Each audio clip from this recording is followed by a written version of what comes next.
What's cranking, ladies and G's? I'm Chief, and welcome to my channel. The funniest thing I always hear is Northeast Groove is not from DC. Right. You know what I'm saying? Like, born and raised DC. Right. That's where I'm from. That's where the band started. That was every dude that was in the band. Now look, I got something exclusive for y'all today. Go down that basement. Get down there, it's 2-3 inches of water. We stand on cinder blocks. Man, we stand on them cinder blocks, cords in the water, like, and practicing. We ain't had no real equipment. We just practicing. Like I said, cuz ain't had no congos. He was just booking it. That is You know what I mean? Like, so y'all was practicing. I didn't know that. Y'all were practicing on books.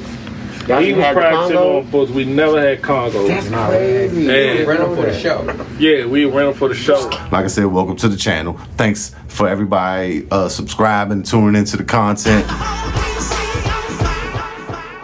Chief and Go. But back to the story. So we down in Atlanta, we had done a show, and we went back to Khari's place, and me, Maestro, and Rick was having a conversation about the origins of Northeast Groovers, how it started from A to Z, and you know, being as though me and Ricky Angles, as we was coming up in them Huck-a-Buck days, we looked at Northeast and learned a lot from Northeast because they was the hottest thing going right there, and the closest to our age. So. And, you know, we were fans of Northeast, so this was a cool moment to be able to sit down and talk to Khari Pratt and Maestro of the Northeast Groovers.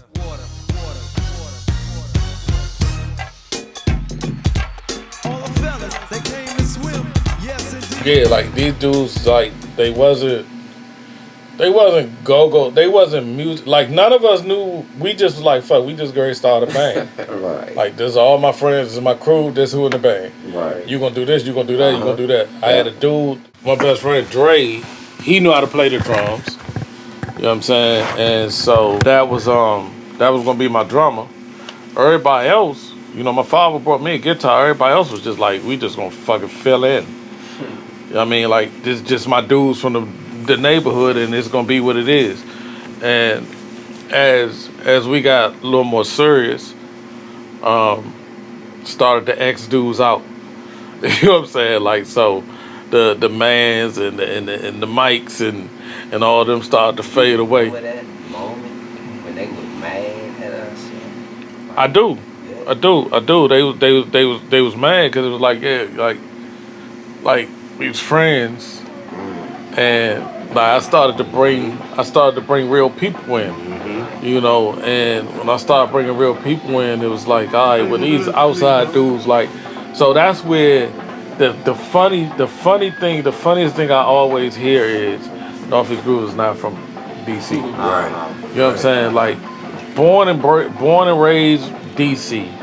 That's where I'm from. That's where the band started. That was every dude that was in the band. I had a cousin that lived in Sea Pleasant. This dude used to sound like Cabaloo. Like you know what I'm saying? His name was John. Okay. He used to sound like Cabaloo. Bo Peep. Yeah, we used to call him Bo Peep. Right? And Bo Peep was like, man, I could do that shit, man. Right. Like, you know, and so we got Bo Peep, basically. Right. Bo Peep lived a door down from Chris, rapper, and Kurt. Right? And so Bo Peep would bring these dudes to practice. You know, they just would come with them. They wasn't doing shit in the band, but they just would come. And, like, yeah, box jump. I plug into that shit, practice. And that's what we did. So the band across the street from me, they was called Cummins Electric Sounds. That dude had a son that played the keyboard. He said played the keyboard. And he had a nephew that played the guitar. That's Leilani that be handling out on his groove stage. Right? Both of these dudes was sorry as hell. Right? Like, Mo ain't know nothing. Mo knew like one song on the keyboard. Leilani was like not even average on the guitar. Yeah, so, but we was like, hell with it. Like, we got him in there. We was practicing in my basement. Then, I don't know how.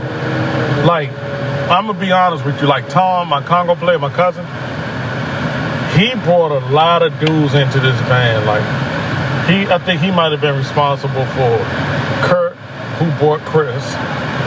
He might have been responsible. I know he was responsible for Hug. And he might have been responsible for Joe Dye. I don't really remember, but like Tom was always bringing dudes. Recruit. Yeah, he was a recruiter. You know what I'm saying? He got the gift of gab, so he was always bringing dudes. So we down there, cement floor, talking about like to the point where my mother like, all right, well, you know what? If y'all serious, cool. Right? Go down that basement. Get down there, it's 2-3 inches of water. We stand on cinder blocks. And we stand on them cinder blocks, cords in the water, like, and practicing. We ain't had no real equipment. We just practicing. Like I said, Cuz ain't had no Congos. He was just booking it. That's you know what I mean? Like, so y'all was practicing. I didn't know that. Y'all was practicing on books. Y'all he was practicing on books. We never had Congos. That's crazy. We rented for the show. Yeah, we rented for the show. Wow. Our first show. His first time getting on some Congos was we was over Fairmont Heights, right over there by the Wonder Bridge. There was a little rec center over there, and we did a little like a talent show or something. And that was his first time ever being on Congos. We rented a whole set of Congos, and he was cranking like shit. We was just like, damn.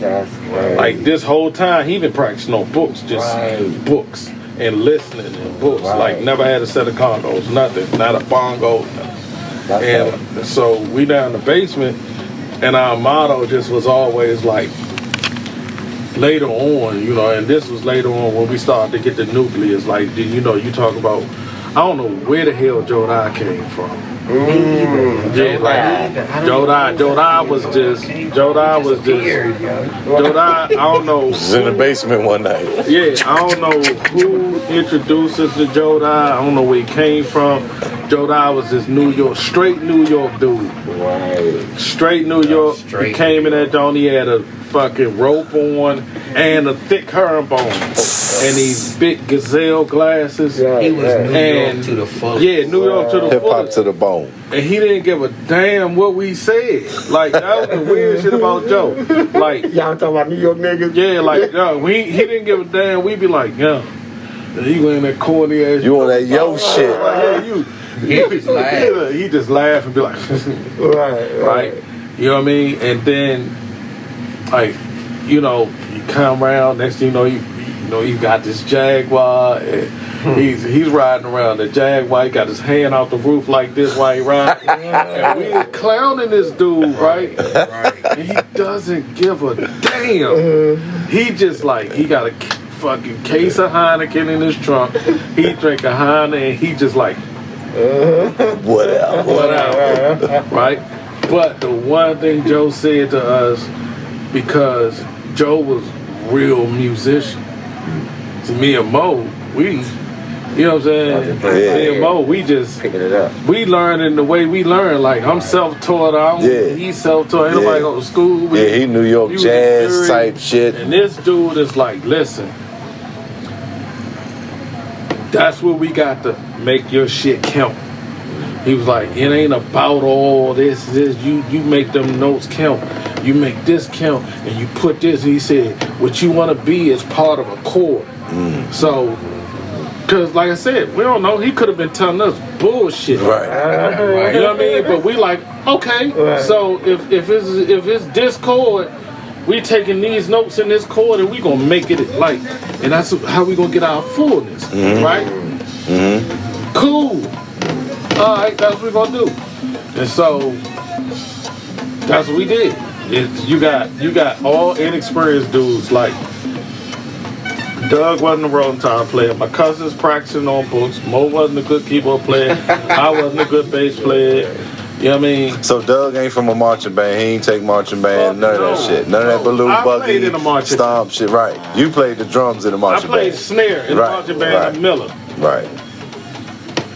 He ain't played nothing. Yeah. And I played snare for a few seconds.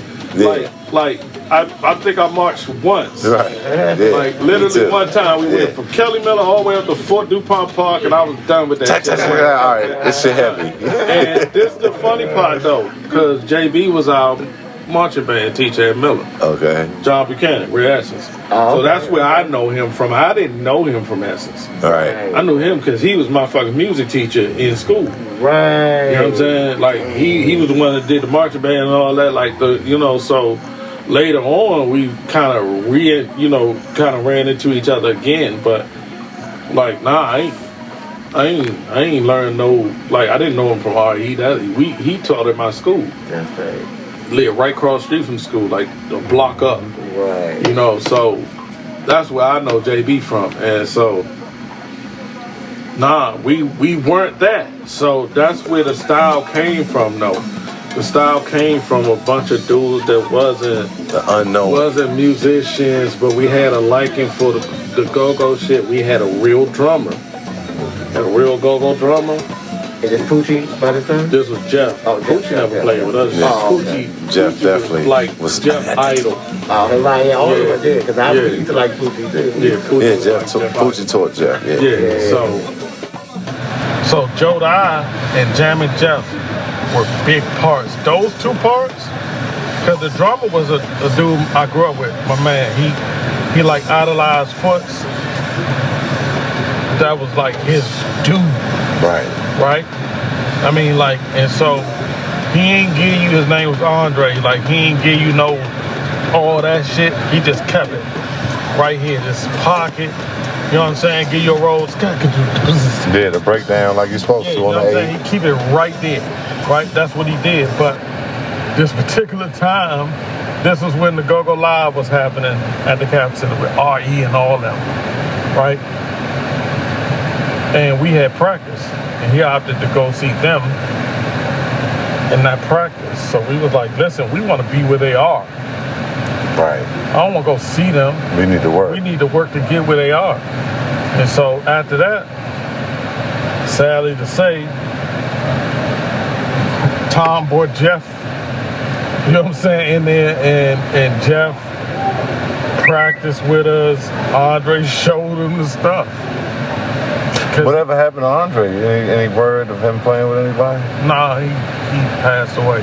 Oh, okay. He passed away when later on I lost touch with him for a minute, and then he passed away when we was like down in the Metro Club era from some wild shit. But Jeff had some Fairmont Heights marching band experience. Yeah, so I don't even know how we ended up with Jeff. Jeff knew Poochie.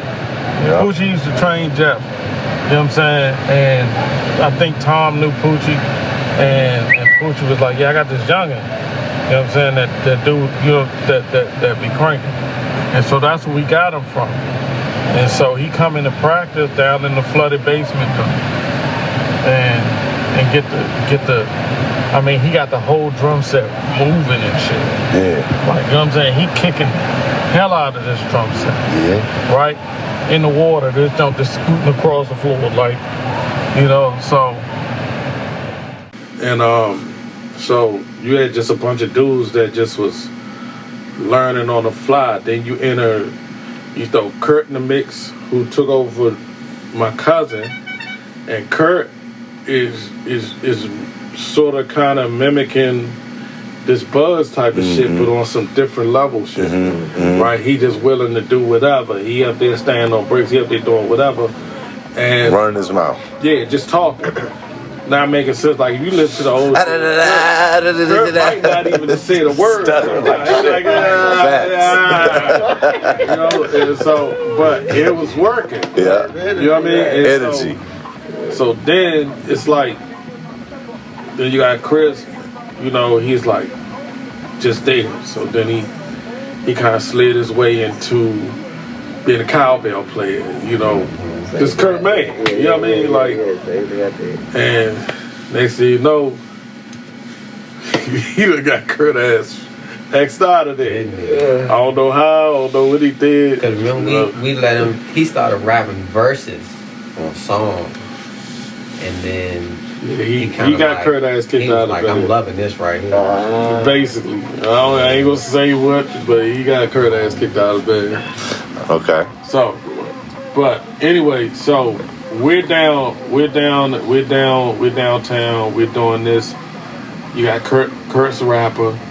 You know, everything's set. Kurt's the rapper, Joe Down on the guitar, Mo keyboard, me bass. You know what I'm saying? Jammer Jeff on the drums, Tom on the congos. But we don't have a singer.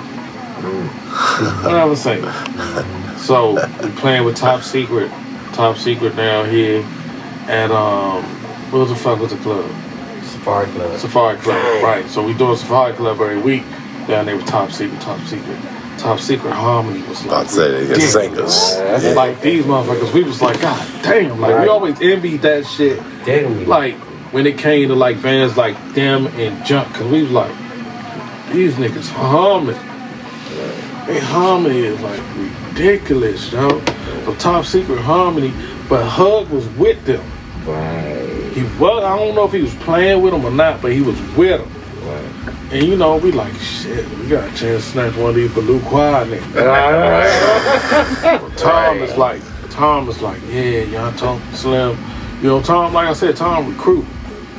Tom get hugged. Tom get hugged to cut the practice. Now, you know, it's we Northeast dudes, you know, you got this Southeast dude. Right. And Hug walked in as him. And Southeast style. Yeah, and we was like, what the fuck, yo? You know what I'm saying? They walked in here, red triple fat goose. Right. You know what I mean? He had these glasses, and they had no lenses in them. Wait, he was pissed. And we was like, this nigga cold down. He was like, the fuck? But I never forget, we sat in the living room, and we had Hug. It was this little light-skinned dude. It was this little Gerald Levert looking nigga. It was three dudes. And see, Mom's by then, so now we practicing, we tight. You know what I mean? We got a good nucleus. And we're trying to add the good pieces to take it to the next level. Now we need this singer. And the first dude, you know, he supposed to be this handsome. He light-skinned. He like, yeah, you know, she like, so sing something. He like, well, what you want me to sing? She was like, all right, look, what can you bring to the band? He like, you know, I'm gonna bring the ladies, blah, yada, yada, yada, you know, because I look like this, right? And so she's looking at him compared to the band. So, you know, Chris is about that tall, right? And then she wanted it to flow. She was trying to have it flow height and look wise, right? And you know, so you got Kurt, Chris, and then this nigga, this light-skinned dude, right? And she's looking at him, and she's like, well, sing something. And he just, you know, he kind of just was doing a lot of talk. She was like, you know what? You know, Exit left. See you. Right? Lord Levert dude. She was like, nah, that motherfucker too short. He was short, dark. You know, my mother was short, but she was just like, nah, he's not gonna fit in the front line. It's a vision. And she like, no. Hug walks in with this bush, and we're like, fuck no. she's like, sing something. And so Hug sings like that. Right, I think like Stevie Wonder or something. Yeah, it wasn't all of that. Well, what you want me to sing? Extra. She was like, sing. You know, it didn't have to be like, well, sing something you walk around and sing, blah, blah, blah. She was like, sing something. That motherfucker said, she was like, sing something else. Right. And she was like, looking at him. He's standing there, equal height, kind of to Chris a little bit, like Kurt, Chris, Hug, smooth, good flow. fit, yeah. Right? We like, fuck. Tom recruited him. Tom told him to come. So, all right, just the front line. That's it. You know what I mean? So now we outside. Now Kurt I think they done got rid of Kurt, and we outside over Glenard. Tom runs into 32. OJY. Tom recruiting again. You know what I'm saying? Next thing you know is 32, Hug, and Rapper, and then that's that. And that was the band. That was them. That was like, you know, that was it. That was the front line. We had our music section, you know, and then they was like, they started talking this bullshit. Man, we need little keyboard players in here. And I'm like, they called 8. Now, me and 8 went to school together. But I ain't like this nigga. I ain't like him. Hold up, you skipping something. So what year was it? What year was it? 32. Backstory shit, what he said. Before it was 32, Hug and Chris. Before 8, because I know he was there by himself. So what year was that when that solidified? So, 90. Nah, it had to be like 89 because I think I was still in school, young, because I hated 8. 8 ain't come. No, you Nah, because when did Lil Sammy come? First of all, hold up, wait a minute. I ain't Okay. like That's 94. 91, 92. 95. So with 8 played for this band. That's why I like his ass, right? Because we was at school. HDS's. He played for HDS's, right? He played for HDS's. This was before he like went on tour with. I think he went on tour with like EU or somebody. And then when he came back, that's when he came with us, right? But we in school playing with this band HDS's. These motherfuckers had the horns. They sound like RE, like mimic. I mean, they mimic Godfather chords, all that shit to the T, and I couldn't stand them niggas, right? It was like, I hated them. You know what I mean? I was just like, yo, fuck them. Because they was in the talent show with us, and we playing our regular little shit, right. And these motherfuckers came out just with this. They not dogs. You know, like, we was playing our little, you know, our regular, we trying to make some shit. Right. And they came out and mimicked our E and dogged us, like just made us look bad. So I ain't like them. So when they was talking about bringing 8 to the band, I was like, fuck this guy, man. Like, I don't want this nigga in the band. And then when he came, he playing all bass lines. So now 88, 808. he playing all this bass line. I'm like, bro, like conflicted with me. Like this motherfucker playing my part. Like we had a real issue. Like I don't even know like if it even came out. It was just like I'm like this motherfucker gotta go. I told him. Like he gotta go, you know. He playing my parts. He need to play the fucking keyboard. He play some chords, do some of that shit. Right. You know what I mean? And so that's where the compromise of the 808, that shit came in. You know, with he can do that and it doesn't really interfere with bass lines so much. It kind of does, but don't. You know, so, but I still ain't like that. I didn't like it. The band didn't even. I didn't like it. I hated that shit. The band didn't even want 8. Yeah, the band. But see, me, I got tired of playing everything by yourself. So hold up. So cause I'm confused. Cause I remember, like I told y'all, that first Racket and Fitness with that drum machine on the K4. I just remember this dude. I don't remember 8 until 8 was it was later. like 95. 8 was after Smoke, wasn't it? That's what I'm saying. When did Lil Sammy? Because we were still talking about Tommy. You never introduced Lil Sammy. So we ain't even talking about Smoke. We talking about Lil Sammy. You all by yourself. Lil Sammy. I remember Lil Sammy. It was funny because Lil Sammy, we was at the Razor Club, all around Razor Club. Yeah. And this band played before named Body Sweat. I remember them. Yeah, you remember Body Sweat? All these niggas was up there with their shirts off. The whole band, these shirts off. Body Sweat. Yeah, that was their thing. They were Body Sweat. Right. So the whole band, everybody had their shirt on. Bass player, everything was shirtless. The manager. Yeah. The manager. Yeah. Everything was shirtless. Everybody sweating. Brody's coming in with us. Yeah, everybody was shirtless. Don't tell Smoke I said that. Everybody. Okay, yeah, they shit. That was their thing. That was their campaign. Yeah, everybody sweat. Everybody body open. Everybody shirt off. Everybody body sweat. And so, but we was looking at this dude. We was like, this nigga, like his speed, like wow, was like even then. That's yeah, crazy. he was like ridiculously fast, but Congo wise, he was like, I ain't, you know, but like speed, he was like, that is fast as shit, right? Didn't think nothing of it, really, you know. And then Tom just up and fucking moved to LA.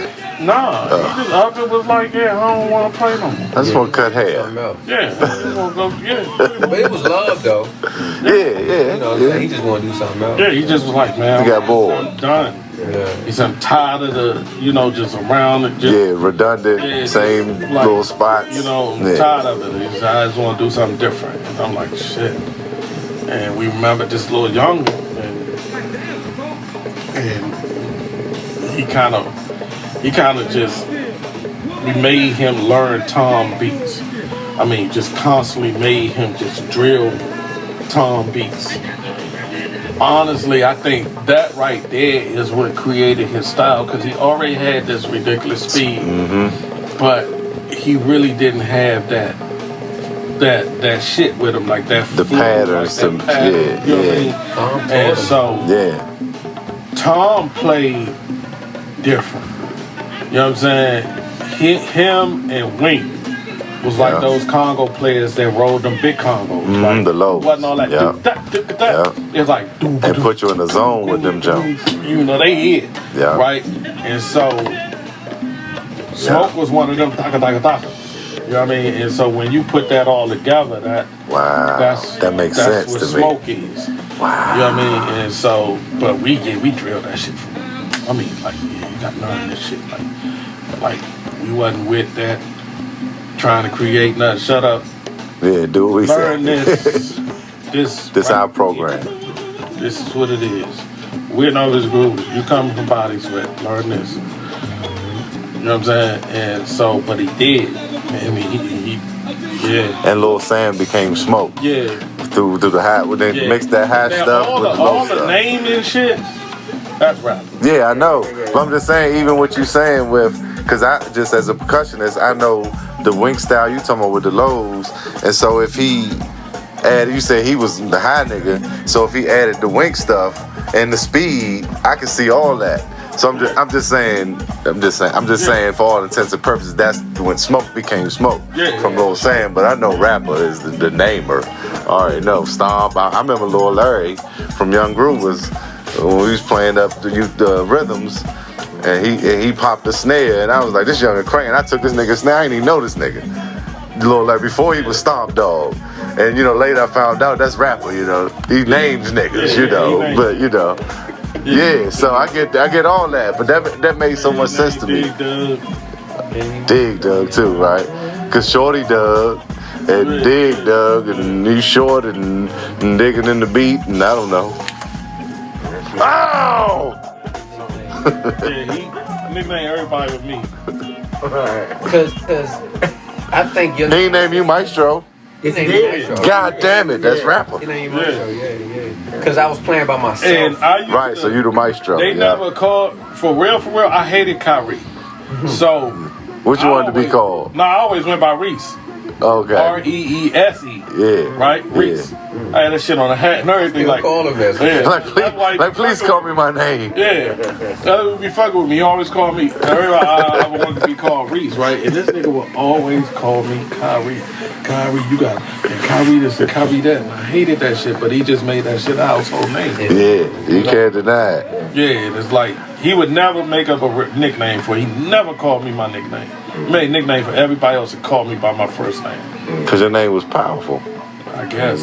And then It was good enough. Everybody in the band famous. Yeah. Because we told him like he didn't know what to say. And I said, just talk to us. So we had so many jokes amongst us. Right. So he started naming us Maestro, Dig Dug and Khari, you know what I'm saying? So we was like, and then that just turned into a style. You would believe the jokes, like the inside shit that be on our, like majority of our songs. Like, I know one. Yeah. I'm not even gonna get into it, but That's one of the things that because I love you bring my daggone car got full. Like that's what he told me. I had it on TV. This is crazy. Yeah. Like I said, car full. But one of the things I wanted to ask, because it's like because you know everybody wanted to know if Genghis was saying rise or rice and all that type of stuff. So what? I mean, I understand it, but can you break down what did the whole Khari, come on, rock that? But how did that come up? Man, don't ask me that.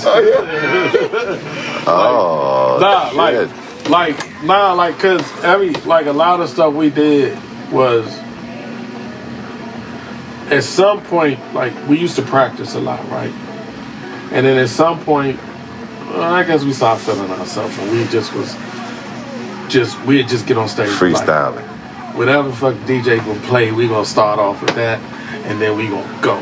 Yeah. And then we just start creating on stage, and that's how a lot of stuff started to come. So it'll be Chris, rapper is like if you talk about, if anybody has been in the studio and you talk about an engineer or a producer that don't play shit but know what he hear, that's rapper. So like I might do something on stage and he'd be like, and he'd look at me, right? And he start calling that shit.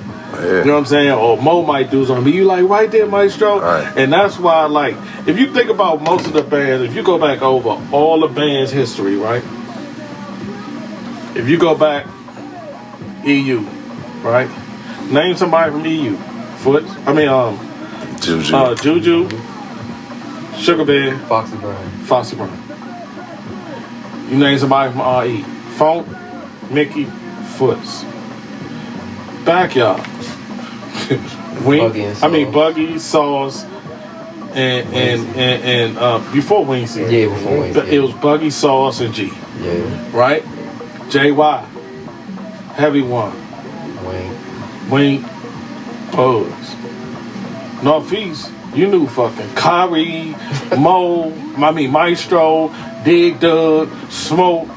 Because he incorporated everybody. You know what I'm saying? Jodi. You knew the whole band because this is what he did. He as a result of what Mo was talking about, like, just talk to us. You know what I'm saying? I don't know what to say. Talk to us. Make it about us. Like, this is what we do. We sit around and we talk and we joke. We put this shit on stage. That's where all the, niggas on the mic and talk about when you read it makes it double. That's us sitting around playing cards, and when Jam and Jeff be like, that's some shit he say. You know what I'm saying? It's going on stage. Let's do it again. Let's do that's I'm sorry. See? That's something. See? That's something else. But that's what I'm saying. Like all that type of stuff. Like those things was shit that we knew what they was. Right. Nobody else, unless you was around us, knew what it was. Never paid attention to it. And it's like when you tell them, they like, yeah, come on, yo. Are you serious? Like even the Van Damme shit. Y'all don't remember? Like it was a movie with Van Damme in it. Yeah. You remember the drunk scene when he was in the bar, he was dancing all. That's where that shit came from. You know what I'm saying? It was a drunk scene in the dope. We was like, yeah, we gonna do that shit. Like, and then we just started doing it. But the doodle. We ain't gotta go there. That's just funny to me because I was connected to that in more ways than one. Got ripped off with the Van Damme band though. Why you say that? Because it became rough at all. Well, yeah. And that's why it says what it says. Yeah. We stole the family, we roughed it off. Because they took it. Yeah. Basically. Oh yeah, in the verse they do. If you remember, when we was doing when we had loose booty. Yeah. Give me the loose booty. Right. And they took the loose booty joke. Right. Made it rough it off, right? And Buzz told us. Yeah, he did. We was like, y'all stole our shit. And he was like, yeah, we're gonna get known for us or y'all. Because we was young. That's the game. Yeah, and he was like, yeah, we gonna get known for it. Because we was playing Safari Club and Buzz was actually out sound man. Yeah. At Safari Club. He was mixing us. Took our shit. No, that's crazy. Something I ain't never heard. Yeah, he took it. Bugs was teaching Bo Chill at the Safari how to run sound. That's crazy. I would have never known that one. That was You know, good. we talked it up like, okay, that's why we play so aggressive, because we felt like we had to go left. Everybody wanted us to like go with the program, and we was like, no, we're not Like, doing fuck it. that We program. not playing behind y'all for a year. We not going on tour with your band. We just gonna get it out the We mud. gonna And get it our literally way. got it out the Yeah, mud. we're not going through that same protocol for y'all to steal stuff. Cause like RE, even when we went to talk to RE, right? We wanna, you wanna get on, we new band, we wanna, y'all like our idols. We wanna play on the show with y'all. You know what I mean? And they was like, yeah, y'all gotta make a name for yourself before y'all play with us. We was like, that's the whole fucking point of playing with you. Right.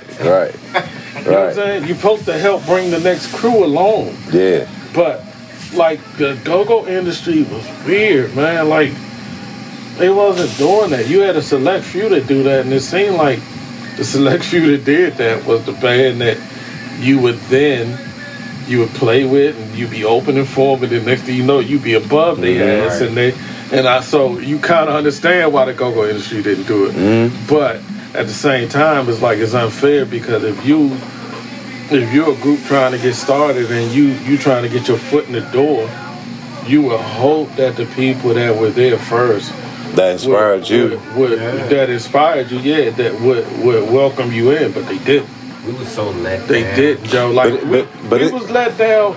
Like it's three jokes that stick in my head to this day, and those 3 jokes was my motivation, my personal motivation, where I felt like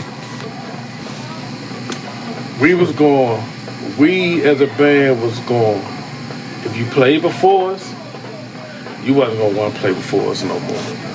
If you played after us, you definitely wasn't gonna want to fucking play after us no more. You know what I'm saying? Because, and that was the situation with JY, because I was a JY fan.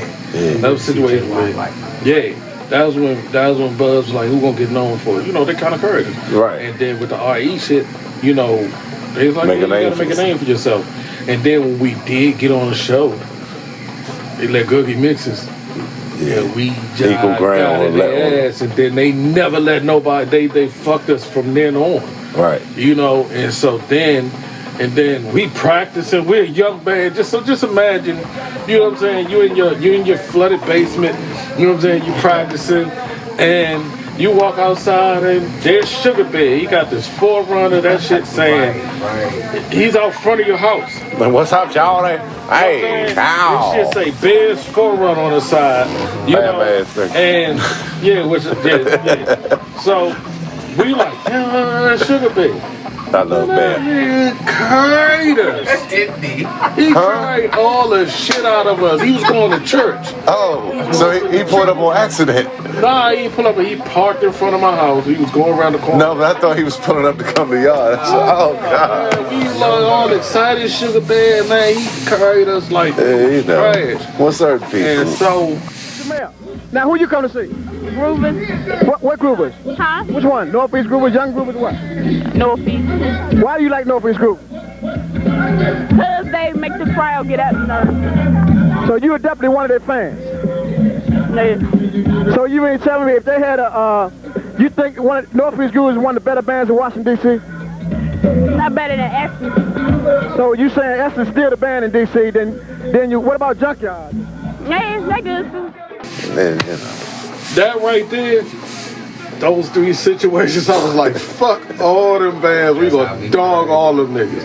And so every time we got a chance to get on the show with them, that's where we was always looking like, yo, we're here. I don't know what y'all here for, but we here to fuck y'all over. We here to kill y'all. Right. That's what the helicopters, that's what the all army fatigues, that's what all the skits was for. No that's mercy. What all of that shit was for, because we was like, yeah, y'all carried us. And we are gonna change y'all whole fucking industry, and that's what we did, in my opinion. Man, but think about this. When Iverson crossed Jordan up, right? That's the moments that, Jordan had to be one of his idols to play how he played. So, but now I'm thinking, Jordan's is arrogant, rightfully so, right? But Iverson got the chance to and just yank him. Made his knees right? clap together. That's Right? what you want. So when we start playing at the Ibex on Sunday, nobody there, right? We there with butt naked, right? Ricky Payton and them, who done went to other stuff, right? Nobody there. We cranked like that jump was packed for 2 or 3 weeks. Yeah. And 5, 10 people, that jump, man, about a month into it, the first band got dropped, and there was a line around the corner. And so, and even at that point, Bug's like, goddamn, little Joey, y'all motherfuckers be cranking like shit, goddamn, and they goddamn, them Huck-a-Bucks, boy. All the love in the world. You coming at Joey like, this shit, Bug's giving us love. Man, give it another month. That's when all that play the game, player haters, y'all, because this joint, the wall's sweating when they start. So now we making y'all work harder. And it was like, man, goddamn, all that love for Lil Joey and all that shit went out the window. And it's just like, that's just the nature of stuff. Like when you could beat your father in basketball, I like to keep going back to basketball. Like, or when you and your father start slap boxing, he start getting old, you start catching, that's how the game go. But as the teacher and the master, it got to change hands. And like we saying, like, at what point do you say, well, man, let me get these youngins their just due? Because they got it from me. At what point do you move aside, or not even move aside, but just at least give these youngins their just due? That band for us, and I don't know if anybody else gonna tell you this, but that band for us was Backyard. We played with Backyard early on. We played outside, like over there off what's this shit, like New York Avenue or something like. It was like a little outside, a little rack. And Coop was there. I don't even know if G was there yet. It was these two tall motherfuckers. Yeah, it was G and Hook. Yeah. And they open. Y'all sound good. Right. And that was that. It's about 91. 92. It might. Yeah, because they've been out for a long time. People don't realize how long they've been out. They opened up for us at Safari Club. Yeah, Kill 'em so they was out. Yeah. You know what I mean? Like, so, and they just wasn't. It was the last thought for us. We was looking at the big picture. R.E. Them niggas, them motherfuckers. They used the R.E.s and J.Y.s and. He was like, yeah, we coming for y'all. Never thought about that. And, we did a couple of shows with him. So now, fast forward later, like, we at WST, we in your neck of the woods, and we fucking killing it. Like, we killing it, right? And then, like, fast forward, there's some years later, where they started putting pressure on us. I'm hip. They started putting pressure on us.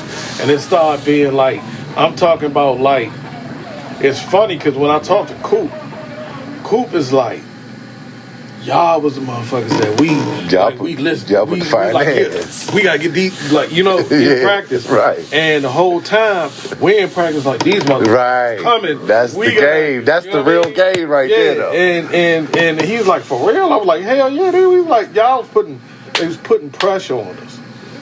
They was like, for us, they was what we were to R.E. Junkyard and EU and them bands. Like, Coop made them hate us. Yeah. Like what Mike said, man, Coop made them. Yeah, because that was y'all was the target. Yeah. And so at the WST, y'all was in their damn near in their neighborhood at that point too. In their neighborhood, and we rocking, we packing this, we fucking. Oh, I remember Metro World. I remember all the look. We going in WST. Man. So that's the problem. They like these motherfuckers, like. And that's the funny shit. Like I said, straight out of Northeast, we could go anywhere. We could play in Northwest, Northeast. Y'all was Southeast. We can go in Maryland. We can go to Virginia. And I done seen some of these other bands get ran out of certain areas. You know what I'm saying? You can put niggas out there, but I done seen other bands go in other areas and get ran out of there, and we could play wherever.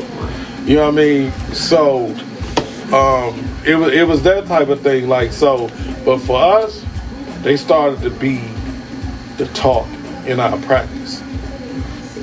You know what I mean? And that honestly, for me, in my personal opinion, I feel like that kind of fucked our style up. Cause y'all was trying to. You trying to do something that's not you, or you trying to It's just like any other thing. It's just like any other business. It's just like any actor. It's just like any musician that's trying to remain relevant, while somebody new is putting pressure on them. Right. You know what I'm saying? And it appears that they're putting pressure easily. Right. You know, and you like, God damn, I gotta figure it out. Figure it out. You get to stressing a little bit. So, the funny thing about what you was talking about, how, you know, it's all love and yada, yada, yada. Like, we used to get that whenever we would break up or something, or when we wasn't there, they'd be like, you know, you get all these bands and all these dudes that was involved in the band shit. It'd be like, man, y'all need to come back. Y'all need to come back, man. We miss y'all being in this shit, man. And then when we come back, they'll be the first ones that's hating. Right. Come back busting. When you come back busting ass, they be like, man. Right. I don't even know if people really remember like some of the shows where we switch instruments. No, if we used to switch instruments. That's the shit right there. You know what I'm saying? That's what we always wanted to do, switch instruments. We would switch instruments and really be like good. Because Chris knew how to play the congos. I knew how to play drums. Yeah. So you ain't gonna lose nothing if you put me and Chris back there. Right. I'm not Stomp and he not right. Smoke or Mickey or some shit, but we know what it is back there. I do remember, you know, Smoke used to do the two to the head. Yeah, and then Smoke Chris would get on the congos, right. And then I do remember Rock and Rob being able to damn near do anything like T-Bob. Rock and Rob is like, he like that tool in your garage that you can use for damn near everything. Like, you know what I'm saying? I don't think people know how long Rob was with us. Yeah, like Rob go all the way back to the Metro Club days. I do. You know what I'm saying? Like, he just beat it. Yeah. You know what I'm saying? Because we was some silly youngsters. Like, we was doing what we were doing. So people get a little drunk. Like, Rob had to step in, fill in Doug. Middle of the show, fill in for Doug, fill in for Smoke. Yeah. Smoke might be off on the mic. You know what I'm saying? Smoke might be off doing what he doing. Like, so Rob was just there. Yeah. You know what I'm saying? Like, and it's funny because the people that stepped in, like the Keyboard Chris. Yeah. Keyboard Chris, though, that dude, like, when you say comparable to an 88, man, like Keyboard Chris is that dude. Yeah. When you say Stomp is comparable to a Jam and Jazz, like Stomp first show, that nigga didn't even practice with us. Yeah. Him and Chris just knew our shit. And to this day, they know our shit better than we know our stuff. Yeah. Like Chris would be like, yeah, you supposed to be here. You supposed to be here, like, you supposed to play this. I'd be like, yeah, how do you remember that? Yeah. They knew. They stepped right in and did what the people that was there before them did. Same thing with Smoke when he stepped in for Guns. Tommy Guns, my cuz, Tom. Yeah. Like, these dudes stepped in and was just like, yeah, I know it, I got it. And it's just like, damn, now they just all household names. But one thing I can say, like, about Rapper is, Rapper,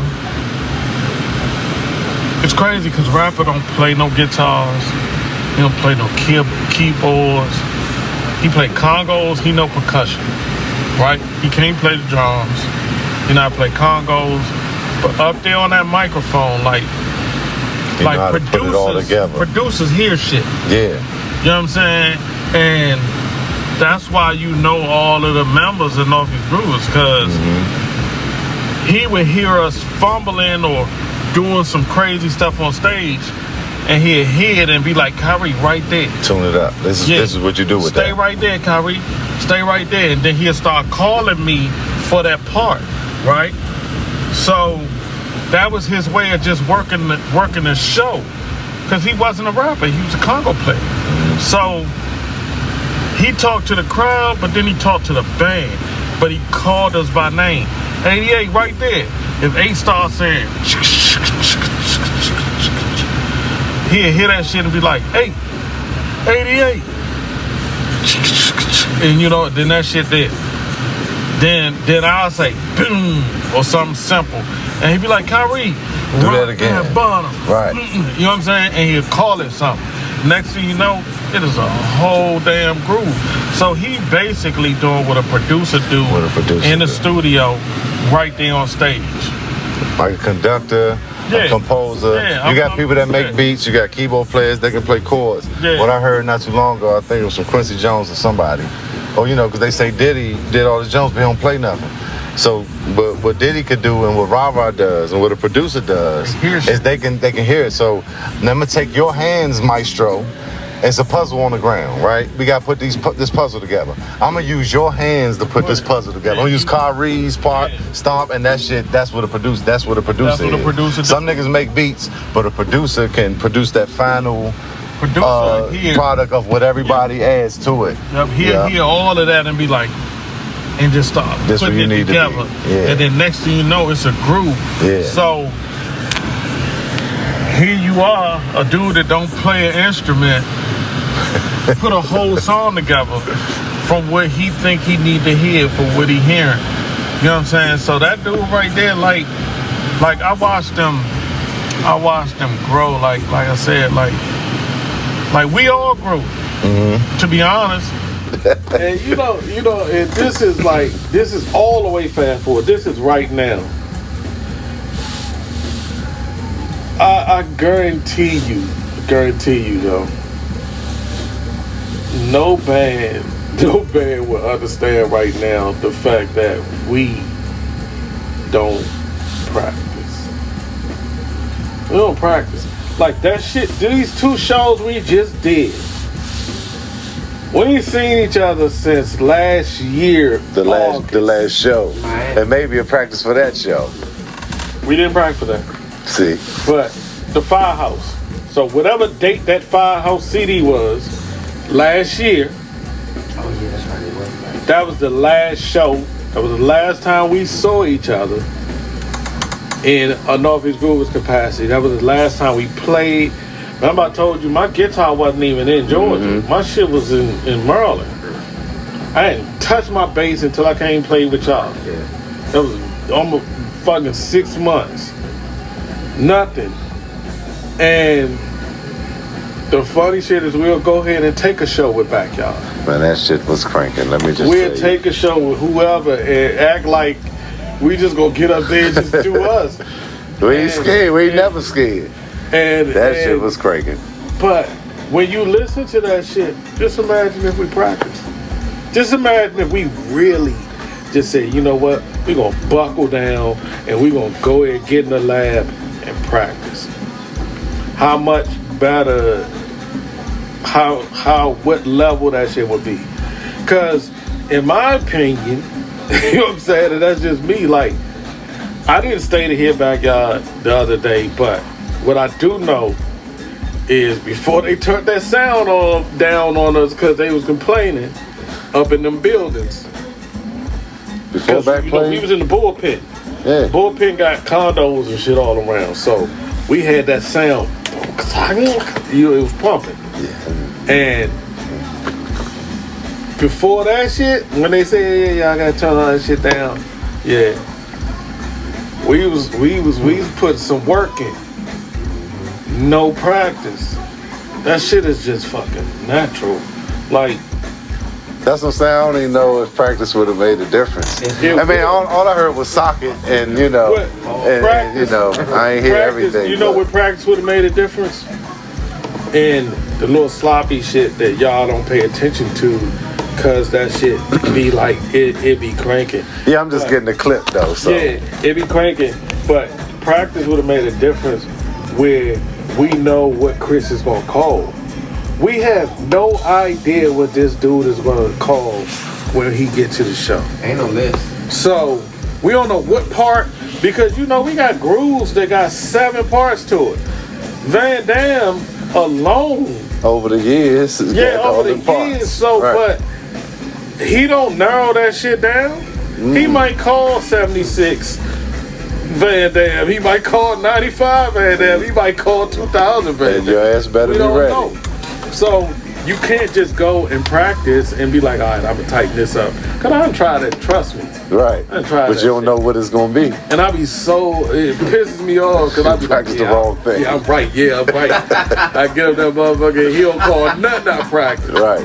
Nothing. I mean, not one part of it. I be like, man, I learned all this shit, And so, but just imagine if we practice. Yeah. Just imagine, like, how much tighter the intros, the outros, the trans, you know what I'm saying, the hits, the punches, and all that stuff would be if we practiced and we knew what he was gonna say. Hey, you got bands up here. We playing with these bands. These motherfuckers practice daily. Practice daily, huh? But we could do that because we practiced for like at least 3, 4, 5 years straight. Yeah, in the gutter. Right. Like, and y'all had shows if you're doing 2 and 3, 4 and 5 shows a week, that's practice. Remember we just the gelling of we played 30 days. Yeah, before that, but I'm just saying, even after that. We played 30 days straight. Yeah, so.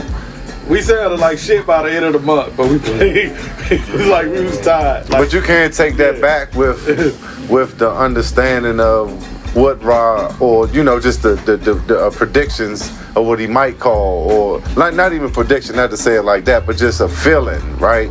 So Stomp know what Smoke tendencies are, what Stomp tendencies are, or all the way back to Jeff, because Stomp had to listen to Jeff to become Stomp. I was there for everything, right? So when you play with somebody for so long, you do pick up certain things that's gonna be there. Yeah. I mean, I know what you're saying too. But like when I did little stuff for back, it wasn't, but the front line, they be like, yeah, these niggas don't come to practice. They come and they heard something on the radio, they gonna try it, Genghis and them gonna try it, and we gonna, Mike and them gonna pick it up. If not, if it worked, they gonna do it. If not, but now it look like they doing real practicing now, right? But back then it wasn't. Buggy called me, and he wasn't calling them. Like, go there on the Black Hole and tell Coop you playing. Like, whoa, wait, I barely know Coop. Like, my first time was like, oh, it was Stomp supposed to play. And Stomp was like, nigga, I don't know, because he looking to Buggy a certain way. Yeah. And I'm like, I'm playing with Soul Patrol. I'm like, Buggy's like, put Chief on. I do it. All right. I'm scared too, but I'm going to do it. And he's like, just go down there and tell Cooper with the church. Because Ican was doing it. So I'm just saying, and then it was one show I remember I went to practice with Buggy. Yeah. He was like, yeah, that front line, them niggas gonna come, and I was like, just like, damn, how does this shit work? Like you saying almost a testament of what you saying, right? But looking at it now, I'll be looking at the clips, they all be in there, right? And they'd be like, and so for y'all to come up that joint, I ain't seen nothing but a couple clips, but that joint was crispy. Yeah, you dig? That thing pretty was much just walked on the stage, was like, all right, what's up, fellas? Right. All right. And look at rap. And let's go. The warm-up, basically the practice was the show before, which was Friday. Right. That Friday. So you find out what you're coming out with or something. Friday, nah. That was the practice. The Friday was the practice. Right. I'm just saying, but that was the warm-up getting to jail. Yeah. Hey, what's up, Duck? Get on stage. All right, play, get through that show, and now we play with backyards. Yeah, but Friday was probably cracking too, though. Yeah, it was. It wasn't like Sunday. Okay. It wasn't like Sunday. Yeah. Sunday was. So the Friday was the cobwebs. Yeah, Friday was like, work it out, figure it out, fumble through some shit, like. But yeah. I have a question, and this is just like a random question, whatever. Like, do y'all, this for both of y'all, for Khari and Maestro, do y'all ever get chill bumps because y'all know y'all are cranking so hard? Do y'all ever be like, this joint is cranking so hard? Do y'all get in that zone? Because y'all really, y'all crank. Some bands just, they don't crank, they just sound good. Some bands crank, and it gives you a feeling. Like, so. Goosebumps, like, maybe? Y'all talk about that? I've gotten that feeling. I think it was an Icebox. And I don't know, it just hit me like it was packed. everybody was sweating, the walls is dripping, and I just was feeling like, damn, like we made it. I was feeling like we made it, like. And I remember getting the chill bumps, and I remember looking at Dig, and I looked at everybody in the band's face, and everybody had that look like, yeah, nigga. Yeah, nigga, that look. You know what I'm saying? That gave me the chills. It almost made me emotional because I was just like, damn, like all that hard work was for this moment right here. And I see it right here. After that day, I just appreciated every moment we had because I was just like, we worked hard for that. Like nobody gave us nothing. Like we really came left field with it. To the point where bands was like, damn, where they come from? Like, no, we put the work in. Like, funny thing is, most people think we was handed everything. No. Most people think when we got the songs on the radio, we paid for them.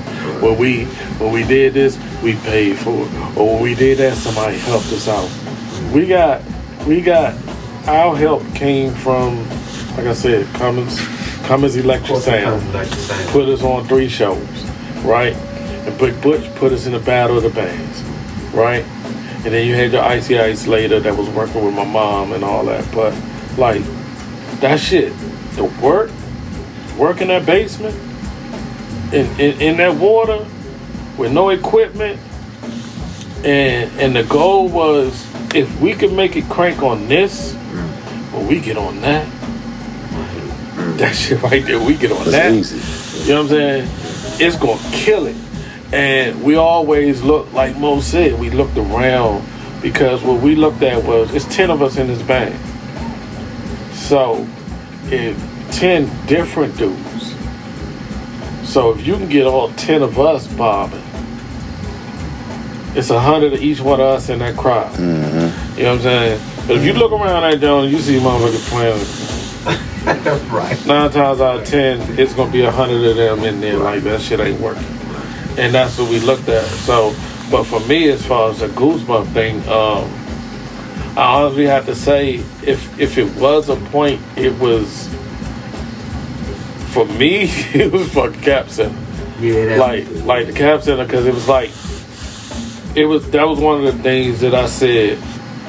That was a goal. I'm gonna play the Cap Center, and to get there, and then to meet, you know, be like in the same space with you know, Salt and Pepper, and to meet them backstage and all of that stuff, and just to get on that stage, like that shit was like,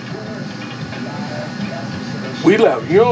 Was you working at the post office with us? Mm-hmm. Like all of us, me, Dave, Juicy, all of us working at the post office. We all left work for that fucking show. You know what I'm saying? We was working at the post office. We all had jobs at the post office. We was like, holla. We had the Cap Center, nigga. Right. We out. That's it. We go. And we left. All of us left. You know what I mean? And like, so that one, now here lately over the last 9-10 years, I don't get goosebumps. That shit is just like, it's one of those things where it's just like, I don't know, it just feels like a everyday part of life. Like, you know, just get on stage, let's just crank it. It's gonna be easy. Yeah. Figure it out. And if it's not easy, fuck, we figure it out next show. You know, but yeah, back then, yeah. I think I got goosebumps at the Capitol Center. And the Raptors, that was up there. I think yeah, man, Los was up there. I was there. I remember the Far Side was the first group. We was in there early. Yeah. When that one, I could be like Mike. I think I got the chills. Yeah, the funny thing is, like, I think when I talk to my kids, though, like, I talk to my kids and my wife, it's like, I think the regret is me being the type of person I am, right? I'm with you. So, I'm not starstruck. Hey. Yeah. You take advantage of some of that. And I never took advantage of all of the people, the opportunities. You know what I'm saying? Like, you know, get on stage with Like Scarface, like, you know, like I'm talking to Scarface like this motherfucker is a nigga. Like we on the level, same level. What's up, Slim? You know what I'm saying? Yeah, go ahead. Yeah. He was like, yeah, you don't know that shit. Yeah, I got it. He was like, yeah, my uncle made that joint like that, you know? And nothing. You know what I'm saying? I never forget, I was playing with Mumble Sauce and we were doing an open mic, right? And Tommy from Martin, right? He's sitting right at the front of the stage. And we're the house band, right? And you know, at this time, because I never practiced, I'm being honest, I never practiced until here lately, but I had my spurts when I go in and practice. So during this little Mumble Sauce spurt, like, I was practicing like shit. I was practicing, but it showed, right? So I'm down this motherfucker open mic and I'm fucking on one. I got my drink in my hand. I'm like, boo. I ain't talking about this boom, boom, boom. I'm talking about boo, right? And Tommy comes over to me and said, he was like, man, I was saying, millions of bass players. Never seen no shit like that. And hands me his card. And I never called that nigga. You know what I'm saying? It's like it's some everyday shit. Like, yeah. And so, that's like, me, baby. You know? like, I never called him. He was like, man, look, on me. I never called him. Dang. Like, we done played with Outkast and Farside. We done played with, man, we played with Redman and them out Delaware. We smoked weed. Yeah, y'all play with Biggie and Pop, okay? Biggie Pop, like, I missed that night at the Sheraton. Gave a shit. You know why? Because when you feel like you're winning, you feel like you're the opportunity. Yeah. Yeah, but that was naive, man, stupid. It's such a regret. That is like, cause when you really think about the people that we've interacted with, you know what I'm saying? Like I got songs right here with Raheem Devon that I'm playing on. Right. With Raheem, you know what I'm saying? Like even when we was out there on the road with Wale and we playing with Wale and we playing with Tabby and right, I done fucking played with Arrested Development and you know what I'm saying? All these people I done fucking full force and shit. These bulky ass niggas, you know what I'm saying? Talking to these guys, right? Chopping it up. Nothing, no. I'm just like like they regular dudes on the street. Right. Like I don't ask to take no pictures with them. Right. You know what I'm saying? You see it from me. Even like Chubb Rock come on stage and like Chubb there. Right. That's it. And then I think about it later, but like that. That's me. That was fucking Chubb. That's me. That was Montel Jordan. Right. I see everybody else with pictures and I'm like, it's stupid. Right. Yo, that'd be the stuff I regret, but it's just like I don't know, it's just me, man. I be missing those opportunities, man. I totally get, and I was trying to say, cause like Boo the same way, like he ain't tripping all the whoever and stuff, and I learned because like you said, just like you say, I'm trying to tell my kids, y'all. I hype off of Lil Kim and all that. Yeah. We play shows with them, and I be trying to tell them that. Yeah. Well, I ain't got no pictures to show for or nothing like that. Right. They like, so when I moved down here, every option, my wife was like, hey, whoever, Scarface, can you take a picture with Miguel? You know what I'm saying? Like, and she y'all definitely be on it. Y'all be on it. Y'all be definitely on it. But that builds relationships though. Yeah. You know what I'm saying? Even I look at even since I've come down here, like since I've been here, right? That's between y'all and country. I done fucking been on stage with Jagged Edge, Bone Crusher, you know what I'm saying? Like all these people, like, and I'll just be like, this shit is crazy. Again, never, I just do my part and be like, yeah, I'm up here, motherfucker, I'm a killing shit. Right. It didn't never do nothing after, even like I said, the Scarface thing. Oh yeah, you can go ahead and play that joint, go ahead.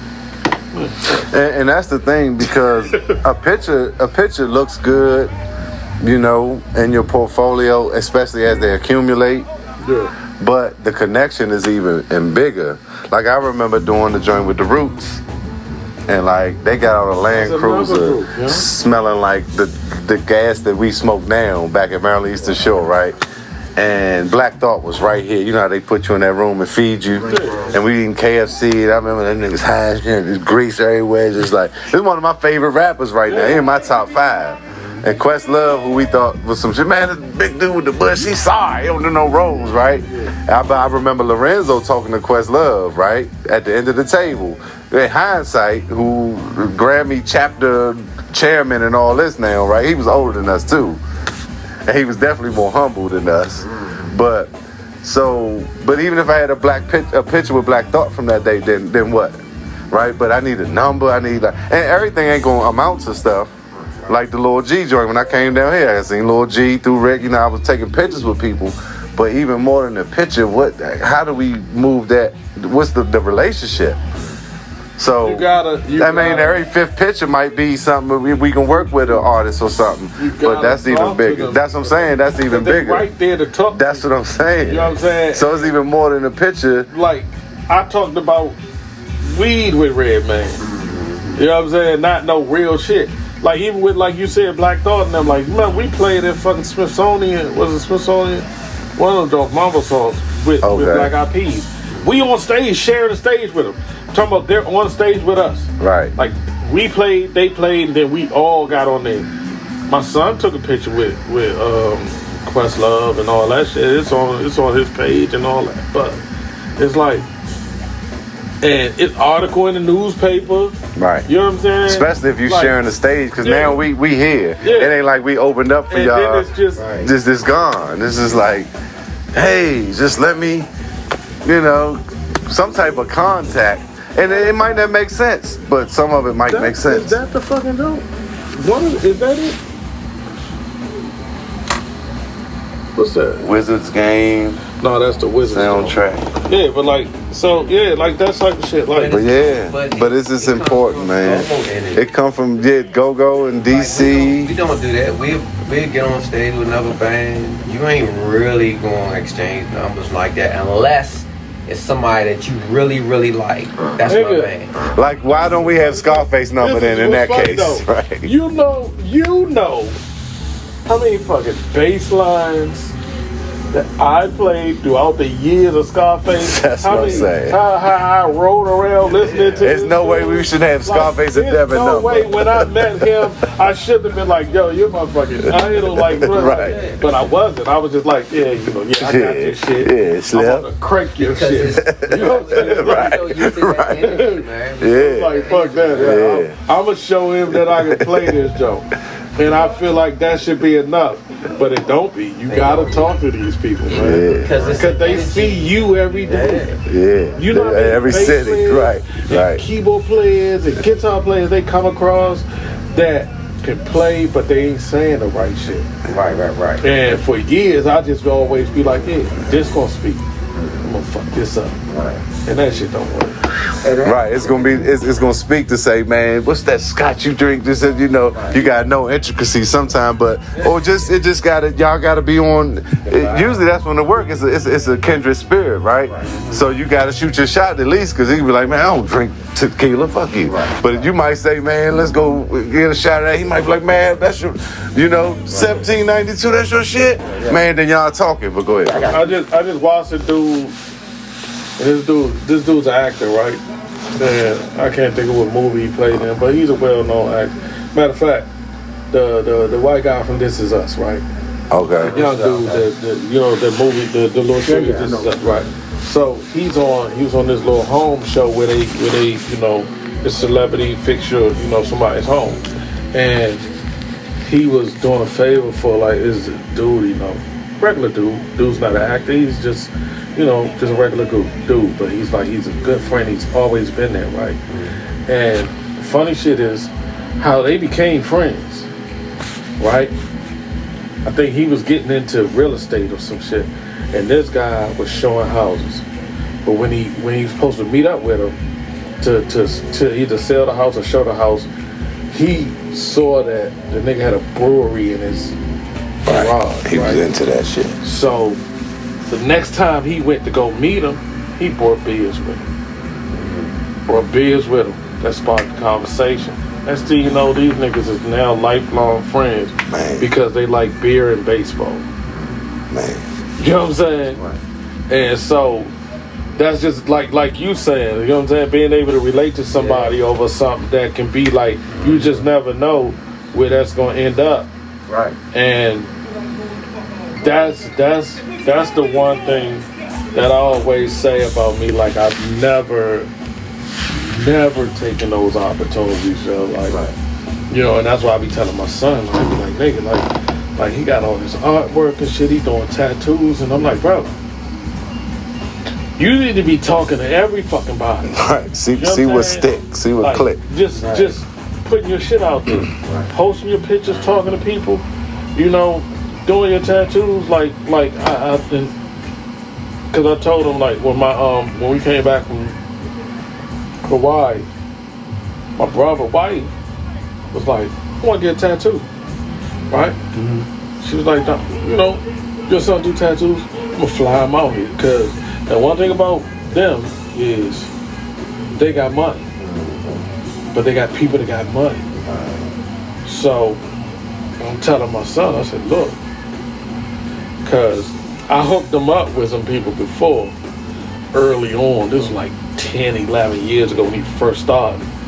And he did a tattoo. Tattoo was nice, but he fucked a little, I don't know if he misspelled something, fucked it up, but he had to go fix it. But it was an issue, you know. Matter of fact, kid, what's her name? Kendra. That be with Black. The Kendra? Not the singer Kendra, but his cousin. His sister. Oh yeah. Her. Yeah. He did a tattoo on her. Fucked her tattoo up, man. Oh, okay. And you know, she was just like, yeah, she only did it because she liked me. Okay. You know what I mean? So I'm like, listen, nigga, you go out, my brother and them don't. Make sure you got your shit. Make sure this is right, because they're gonna get you some money. And so next thing I know, he called me. He like, man, because he up DC, all this tattoo shit here. He like, yeah, I'm about to go out there. And I was like, how the fuck you going out there? They bought me the shit. Where your stuff? He was like, well, I was hoping you get ready to come out there, so I was hoping you. Nah, hold up. No. You need to make sure you come get this shit, or you need to order some shit. He was like, well, yeah, I got ink, I got some black. Nah, nigga, they fly you in. Yeah, no. You're staying with them. So no hotel. You staying with them. The least you can do is have some fucking colors. You gotta be ready. Yeah. He go out there bullshit, but he listened, ordered this shit, got out there. Nigga made you like $1,500 or, you know what I'm saying, quick. Right, okay. And they gave him a car to drive around. Wow. He got to see Khari out there on his own, you know what I'm saying? Yeah. But yeah, I'm like, bro, like you gotta take this shit, these opportunities serious. Like when somebody like, ain't nobody just gonna fly you out there and you talking about you gonna take black and gray. Right. They want tattoos. Yeah, right. They want some fucking color. Order some ink. You're gonna make it back. Right. You know what I'm saying? So next, you know, she got one, the daughter got one, Carton got one, and then some other chick got a whole stomach. He made like 900 off of her. Like, you know what I mean? Like, so I'm just like, bro, like those opportunities. Man, definitely amazing story and just behind the scenes knowing what made Northeast, man. But this has been great, man. Like, yeah, I'm gonna chop this up and yeah, do what you need to do with it, man. I appreciate that, man. Khari Pratt, goddamn. We out of here, y'all. Last minute CDs and Big Daddy if you need them. Ow! Thank y'all for watching, man. That was a impromptu recording. You know, it was like Chief on the go. And Chief and Go, right quick, just hollering at some of the GoGo OGs. Ricky Angles, Khari Pratt, Maestro, and I talking about the origins of Northeast. I hope y'all found some value in that, you know, or learned something new. and I hope it was entertaining, man. But like I said, subscribe. Thanks for everybody who's been subscribing. We about to go up. You understand? We gonna keep it cranking. Go-go music, baby. It don't mean a thing without that go-go swing. Hey, yeah. Y'all keep it cranking. Stay tuned. Chief and Go.